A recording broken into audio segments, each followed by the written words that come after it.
Hello friends, welcome to my YouTube channel IAS gateways.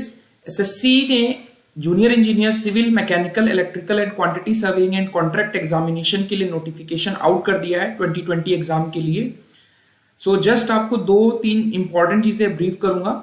सबसे पहले जो इन्होंने शेड्यूल दिया है कि आपको कब तक फॉर्म अप्लाई फिल कर देना है, क्या पेमेंट शेड्यूल है, क्या हमारा एग्जामिनेशन का टेंटेटिव डेट्स रहेंगी, वो जस्ट आपको बता देते हैं। Dates for submission of online application जो है वो 12 अगस्त से 2 सितंबर तक है, यानी ऑनलाइन एप्लीकेशंस फॉर्म फिल करने की डेट्स स्टार्ट हो चुकी हैं। जो लास्ट डेट है वो 2 सितंबर अप टू रात के 11 बजे तक है।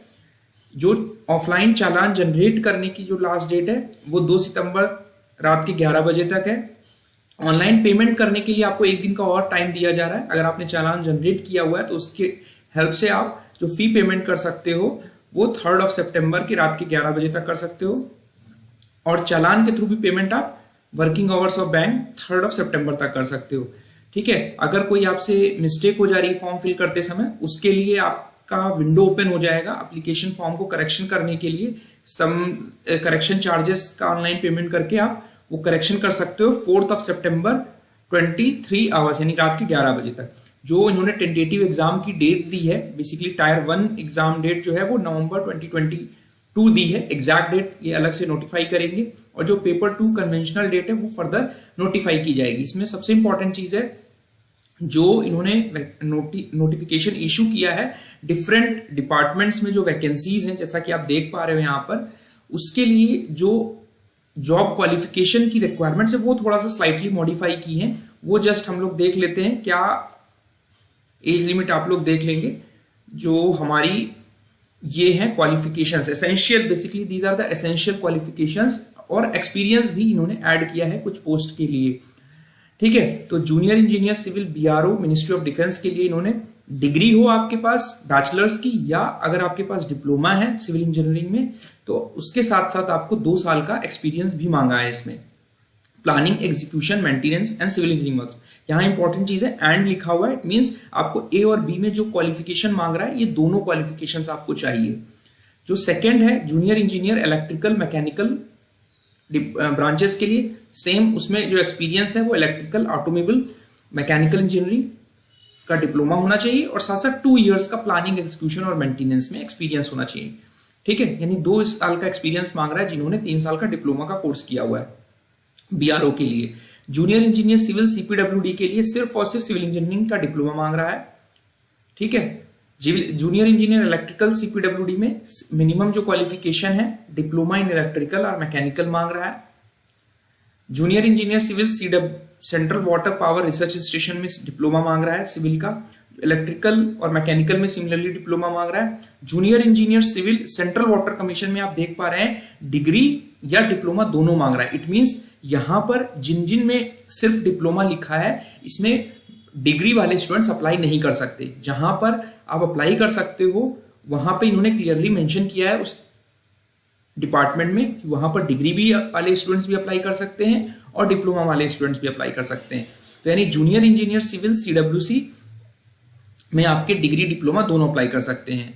आपके central water power research station और जो सीपीडब्ल्यूडी है यहाँ पर दोनों सिर्फ डिप्लोमा के स्टूडेंट्स अप्लाई कर सकते हैं, यानी जो डिग्री का सिविल इंजीनियरिंग स्टूडेंट है वो सीपीडब्ल्यूडी जूनियर इंजीनियर सिविल में नहीं अप्लाई कर सकता। उसके बाद junior engineer mechanical directorate of quality assurance में भी आपका डिग्री या डिप्लोमा के साथ एक्सपीरियंस मांगा हुआ है। ठीक है, सिविल फरक्का बैराज प्रोजेक्ट के लिए सिर्फ डिप्लोमा मांगा हुआ है। इलेक्ट्रिकल के लिए सिमिलरली इलेक्ट्रिकल में डिप्लोमा मांगा हुआ है फरक्का बैराज प्रोजेक्ट के लिए। मिलिट्री इंजीनियरिंग सर्विसेज में भी आप देख पा रहे हैं डिग्री इन सिविल इंजीनियरिंग मांगा है, साथ ही साथ या डिप्लोमा के साथ आपका एक्सपीरियंस चाहिए तभी आप अप्लाई कर सकते हो। यानी अगर डिप्लोमा है और एक्सपीरियंस नहीं है तो आप इन जिसमें और को ऑप्शन दिया है वहां पर आप अप्लाई नहीं कर पाओगे। तो ये देखने वाली बात है। इसमें नेशनल टेक्निकल रिसर्च ऑर्गेनाइजेशन में जेई की सिविल की वैकेंसीज हैं। डिप्लोमा इन सिविल इंजीनियरिंग में काम चल जाएगा आपका। एनटीआरओ में आपका इलेक्ट्रिकल इंजीनियरिंग, मैकेनिकल इंजीनियरिंग के लिए भी डिप्लोमा से हो जाएगा। Ministry of ports, shipping and waterways में भी आपका जूनियर इंजीनियरिंग सिविल में के लिए डिप्लोमा मांगा हुआ है। तो ये सबसे इंपॉर्टेंट पोस्ट थी। तो यहाँ पर आप इंपॉर्टेंट चीज देख पा रहे हैं कि the post where experience is required Such experience must be acquired by the candidates after completing the requisite educational qualification as specified for concerned post. Further, internship, training, research experience etc. gained in the course of acquiring an educational qualification will not be counted experience. यानी आप जब during the course आप कोई भी experience या training, internship, research experience कर रहे हो तो वो आपका इस एक्सपीरियंस में काउंट नहीं होगा। जो भी एक्सपीरियंस होगा वो आपके पर्टिकुलर कोर्स, जो आपकी मिनिमम क्वालिफिकेशन यानी डिग्री है, तो यानी आपने बीटेक किया तो बीटेक के बाद आपका एक्सपीरियंस होना है, यानी डिप्लोमा आपने किया 3 साल का तो उसके बाद का जो आपने एक्सपीरियंस गेन किया वही काउंट होगा। ठीक है, तो ये सर्टेन गाइडलाइंस है। इस पे मैं फर्दर आपको कुछ इंपॉर्टेंट चीजों पे, क्योंकि नोटिफिकेशन बहुत बड़ा है तो बहुत कुछ इंपॉर्टेंट चीजें जो आपको पता होनी चाहिए फॉर्म फिल करने से पहले, वो 1 by 1 मैं आपको सभी डिपार्टमेंट्स के लिए सेपरेट वीडियोस बनाता रहूंगा। So thank you and all the best. एक चीज और मिस हो गई कि जो नंबर ऑफ वैकेंसीज हैं इन सभी डिपार्टमेंट्स की वो अभी नोटिफाई नहीं की हैं। अगर आप एसएससी जेई की होम पेज पे जाके कैंडिडेट्स कॉर्नर पे टेंटेटिव वैकेंसीज क्लिक करेंगे तो यहाँ पर अभी ये डिफरेंट जो कैटेगरीज हैं, यहाँ पर आप देख रहे हैं सीजीएल की हैं, सीएचसीएल की हैं, स्टेनो की हैं, जेई में आप देख पा रहे हैं अभी कोई भी स्टेट वाइज या जोन वाइज या कैटेगरी वाइज एसएससी ने जो वैकेंसीज है वो अभी अपलोड नहीं की हैं। तो परेशान होने की बात नहीं है, और जो भी वैकेंसीज होंगी I will inform before hand. So thank you and all the best.